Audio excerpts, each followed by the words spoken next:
biologi, terbebas dari dosa syirik, maupun fitrah dalam konteks ibadah dan muamalah, yaitu terbebas dari berbagai dosa besar dan dosa-dosa kecil. Karena dengan modal fitrah itulah kita akan kembali kepada Allah Subhanahu wa Ta'ala. Sementara orang yang tidak terpelihara kefitrahannya, dia tidak dapat kembali kepada Allah dengan selamat, karena substansi fitrah itu sendiri merupakan penciptaan Allah terhadap manusia itu sendiri. Hadirin jamaah salat tarawih yang mulia, dalam bahasa Arab, kata fitrah sewazan dengan kata fi'lah. Istilah fi'lah dan fitrah adalah bentuk masdar yang menunjukkan arti keadaan. Demikian pula menurut Ibnu Qayyim dan Ibnu Katsir, karena fitir artinya menciptakan, maka fitrah berarti keadaan yang dihasilkan dari penciptaan itu. Menurut hadis yang diriwayatkan oleh Ibnu Abbas, fitrah adalah awal mula penciptaan manusia. Sebab lafaz fitrah tidak pernah dikemukakan oleh Allah dalam Al-Quran dalam konteksnya selain berkaitan dengan manusia. Hadirin yang mulia, kata fitrah ini tidak pernah diungkapkan Al-Quran kecuali ketika berbicara tentang manusia. Tidak pernah diungkapkan ketika Al-Quran menyampaikan tentang malaikat, alam, hewan dan sebagainya. Karena konteks fitrah ini Allah peruntukkan hanya kepada manusia. Maka oleh sebab itu, di bulan suci Ramadan ini, karena salah satu hikmatul tasyrik diwajibkan kita berpuasa adalah untuk kita menjaga kefitrahan kita. Dan inilah yang akan kita coba bahas dalam waktu sekitar 20 menit ke depan. Ketika Al-Quran menjelaskan tentang konteks fitrah dalam konteks ketauhidan manusia kepada Allah, pada surat Al-A'raf ayat 172 Allah berfirman, Bismillahirrahmanirrahim. Wa id akhadha rabbuka min bani adam min tuhurihim dzurriyyatahum wa ashhaduhum ala anfusihim alastu birabbikum qalu bala shahidna an taqulu yaumal qiyamah inna kunna an hadza ghafilin. Ini adalah konsep fitrah yang pertama yang Allah telah memberikan kepada seluruh ruh manusia.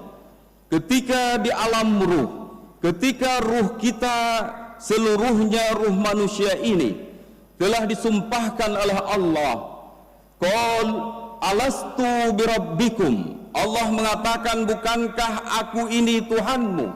Seluruh ruh manusia menjawab, qalu bala syahidna, benar ya Allah, kami menyaksi sumpah Engkau adalah Tuhan kami. Ini adalah fitrah ketauhidan yang kita bawa sejak alam ruh, yang seluruh manusia ini telah bertauhid kepada Allah Subhanahu wa Ta'ala. Kemudian ruh manusia ini satu persatu dilahirkan turun ke alam dunia. Pada surat Al-Mu'minun ayat 12 sampai ayat ke-16 menjelaskan kepada kita, hadirin yang mulia, Allah berfirman, Bismillahirrahmanirrahim. Walaqad khalaqnal insana min sulalatin min tin, summa ja'alnahu nutfatan fi qararin makin, summa nutfata alaqatan fa khalaqnal alaqata mudghah, فَخَلَقْنَا الْمُضْغَةَ عِظَامًا فَكَسَوْنَا ثُمَّ إِنَّكُمْ بَعْدَ ذَلِكَ لَمَيِّتُونَ. 'Tsumma innakum yaumal qiyamah tub'atsun.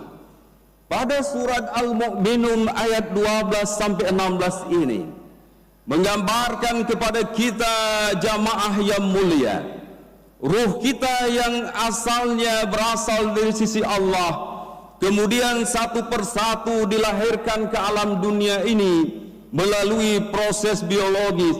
Kita dilahirkan oleh orang tua kita. Ada yang lahir di Banda Aceh, ada yang lahir di Kabupaten Pidi, ada yang lahir di Malaysia, ada yang lahir di Arab Saudi, di Amerika dan sebagainya. Ruh manusia tadi yang dulunya berada di sisi Allah dalam kondisi kefitrahannya, ketika berada di alam dunia, kita hari ini jamaah yang mulia berada di alam dunia. Ketika kita berada di alam dunia, tidak semua kefitrahan kita tadi dapat kita jaga dengan sempurna. Setelah kita berada di alam dunia ini, berbagai rayuan, berbagai cobaan dialami oleh manusia.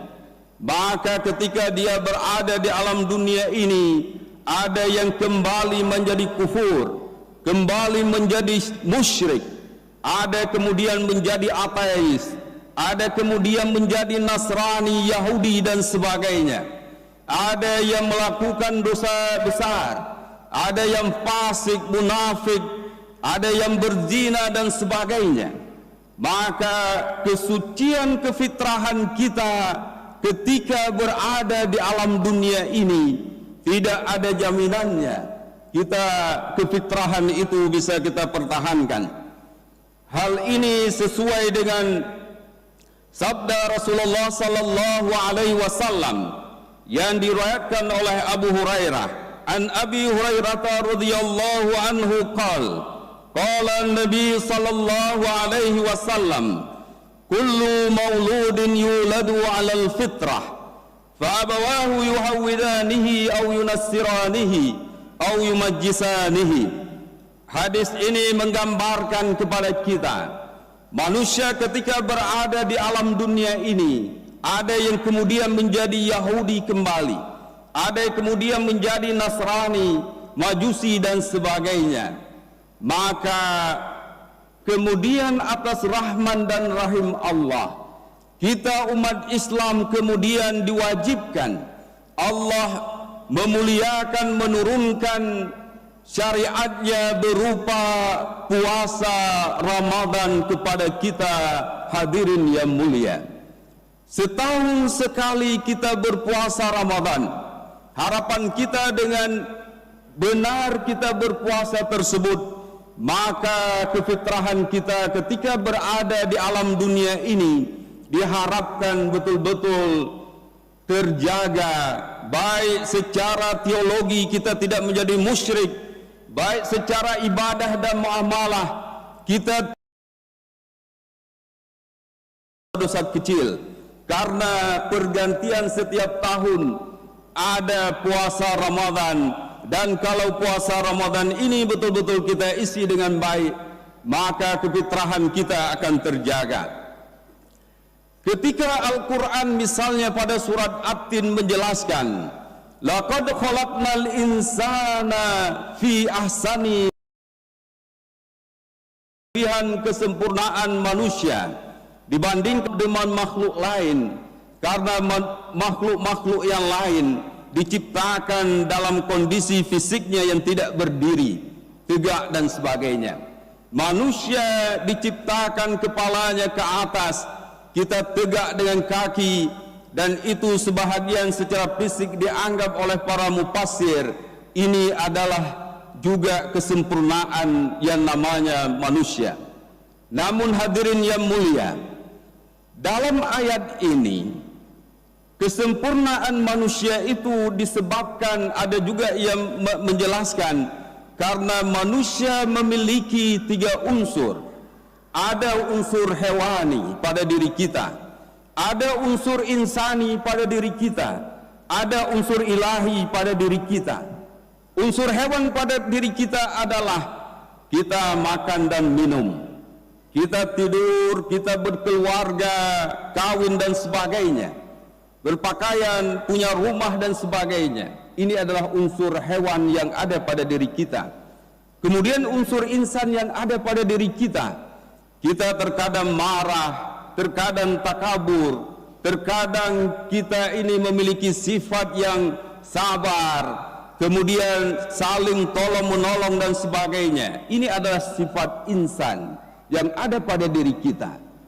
Pada bulan Ramadan yang mulia, keadaan sifat-sifat hewani, keadaan sifat-sifat insani dikekang sedemikian rupa. Kita tidak boleh makan minum, kita tidak boleh bergaul suami istri ketika siang hari. Sifat-sifat yang ada pada diri manusia itu dikekang sedemikian rupa dalam bulan Ramadan, agar unsur hewan pada diri manusia itu menjadi lemah, menjadi semakin hilang. Unsur insani, sifat takabur, dengki, ria dan sebagainya juga dikekang dalam bulan puasa ini, sehingga diharapkan unsur ilahi ruh kita itu semakin suci di bulan Ramadan yang mulia ini. Maka hadirin jamaah salat tarawih yang mulia, untuk mengisi bulan suci yang mulia ini dalam rangka kita untuk menggapai kefitrahan kita, ada beberapa ibadah yang penting yang harus kita lakukan. Yang pertama, jagalah salat fardu dan kemudian perbanyaklah infak dan sedekah. Kemudian perbanyaklah istighfar dan zikir, perbanyaklah doa, dan yang terakhir, bayarlah zakat fitrah. Karena momentum di akhir bulan puasa ini, kita diwajibkan membayar zakat fitrah, bukan zakat mal. Kenapa zakat fitrah? Karena di bulan Ramadan ini harapan Allah terhadap kita dengan kita membayar zakat fitrah. Wassalamualaikum warahmatullahi